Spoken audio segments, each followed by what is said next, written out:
গণহত্যায় অভিযুক্ত আওয়ামী লীগ সরকারের সাবেক প্রতিমন্ত্রী, এমপি, পুলিশ কর্মকর্তা ও ঘনিষ্ঠজন সহ ৩ জনকে পৃথক মামলায় বিভিন্ন মেয়াদে রিমান্ডে নেওয়ার আদেশ দিয়েছেন ঢাকার আদালত। এছাড়া সাবেক প্রধানমন্ত্রীর বিনিয়োগ উপদেষ্টা সালমান এফ রহমান ও সাবেক আইনমন্ত্রী আনিসুল হক সহ ৯ আসামিকে রাজধানীর বিভিন্ন থানার মামলায় গ্রেপ্তার দেখিয়ে কারাগারে পাঠানোর আদেশ দিয়েছেন বিচারক। সকালে সাভার মডেল থানার আব্দুল কাইয়ুম হত্যা মামলায় সাবেক দুর্যোগ ও ত্রাণ প্রতিমন্ত্রী এনামুর রহমানের ৫ দিনের রিমান্ড মঞ্জুর করেন ঢাকার জেলা ও দায়রা জজ আদালত। পাশাপাশি সালমান এফ রহমান, আনিসুল হক, চৌধুরী আব্দুল আল মামুন ও ধীরেন্দ্রনাথ শম্ভুকে একাধিক মামলায় গ্রেপ্তার দেখানোর আদেশ দেন একই আদালত। বিজ্ঞ সিয়াবেম আদালতে রাজধানীর বিভিন্ন হত্যা মামলায় বৈষম্যবিরোধী ছাত্র আন্দোলনের সময় যারা নিহত হয়েছে সে ছাত্র জনতা, এইসব হত্যা মামলায় আজকে তদন্তকারী কর্মকর্তারা মোট ৬ জন আসামিকে বিজ্ঞ আদালতে উপস্থাপন করেন। তার মধ্যে নজরুল ইসলাম মজুমদার এবং দিলীপ কুমার আগারওয়াল অন্যতম। আজকে নজরুল ইসলাম মজুমদার, যিনি অবৈধ হাসিনা সরকারের ফ্যাসিস্ট হাসিনার অন্যতম একজন সহযোগী, তাকে 2টি হত্যা মামলায় আজকে বিজ্ঞ আদালতে তদন্তকারী কর্মকর্তা রিমান্ড প্রার্থনা করেন। একটি হলো ধানমন্ডি থানার একটি হত্যা মামলা, সেখানে তার বিরুদ্ধে 10 দিনের রিমান্ড প্রার্থনা করেন এবং সেখানে বিজ্ঞ আদালত 5 দিনের রিমান্ড মঞ্জুর করেন। আর আরেকটি হত্যা মামলা, সেটা হলো যাত্রাবাড়ি।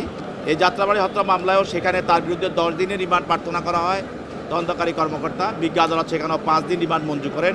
আপনারা জানেন যে শফি মোদাসের খান জ্যোতি, সে হলো সাবেক ফ্যাসিস্ট হাসিনার অন্যতম একজন সহযোগী।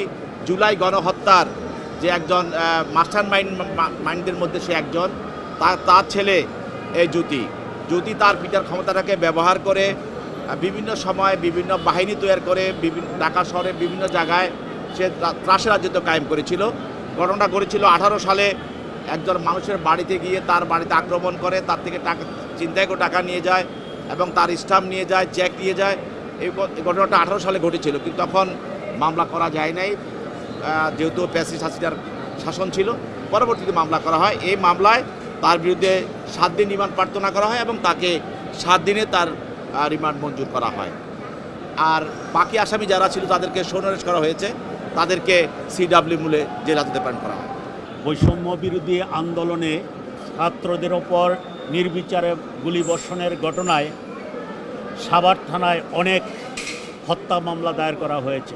এই হত্যা মামলার আসামিদেরকে আজকে আদালতে উপস্থিত করা হয়েছে।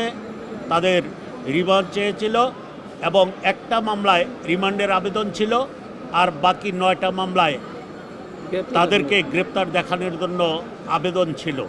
প্রত্যেকটা মামলায় তাদেরকে গ্রেপ্তার দেখানো হয়েছে এবং একটা মামলায় একজন আসামি ডাক্তার এনামুর রহমান, যিনি এই সাবেক মন্ত্রী ছিল, সাবেক সংসদ সদস্য ছিল এবং সে এই সাভার এবং আশুলিয়ার নির্বাচনী এলাকা থেকে আওয়ামী লীগের সংসদ সদস্য হিসাবে নির্বাচিত হয়েছিলেন।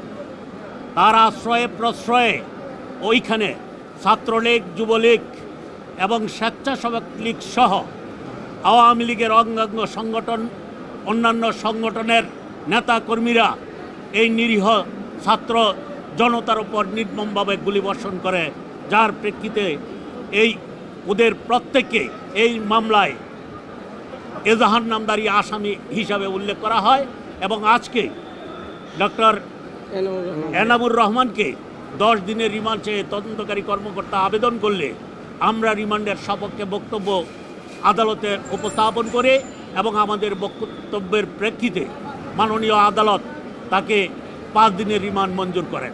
যে মামলাটায় আজকে রিমান্ড মঞ্জুর করা হয়েছে, এই মামলার ভিকটিম ছিল কুমিল্লা বিশ্ববিদ্যালয়ের BBA স্টুডেন্ট, তার নাম কাইয়ুম। তার মা বাদী হয়ে মামলা করে এই আব্দুল কাইয়ুমকে নৃশংসভাবে হত্যা করার প্রেক্ষিতে এই মামলা হয় এবং এই মামলায় আজকের যিনি আসামি, এই আসামি এজাহার নামদারি 5 নম্বর আসামি। এছাড়া নাসা গ্রুপের চেয়ারম্যান নজরুল ইসলাম মজুমদারকে 2 মামলায় 10 দিন ও সাবেক স্বরাষ্ট্রমন্ত্রী আসাদুজ্জামান খান কামালের ছেলে শাফি মোদ্দাসের খান জ্যোতিকে 7 দিনের রিমান্ডে নেয়ার আদেশ দেন Dhaka metropolitan magistrate M A. Azharul ইসলামের আদালত। এছাড়াও বিভিন্ন মামলায় সাবেক শিল্প প্রতিমন্ত্রী কামাল আহমেদ মজুমদার, ব্যবসায়ী দিলীপ কুমার আগারওয়াল ও আবুল হাসানকে গ্রেপ্তার দেখানো হয়। শেখ ফরিদের পাঠানো তথ্যচিত্রে ডেস্ক রিপোর্ট, সাবরিনা কাজী, কালের কণ্ঠ।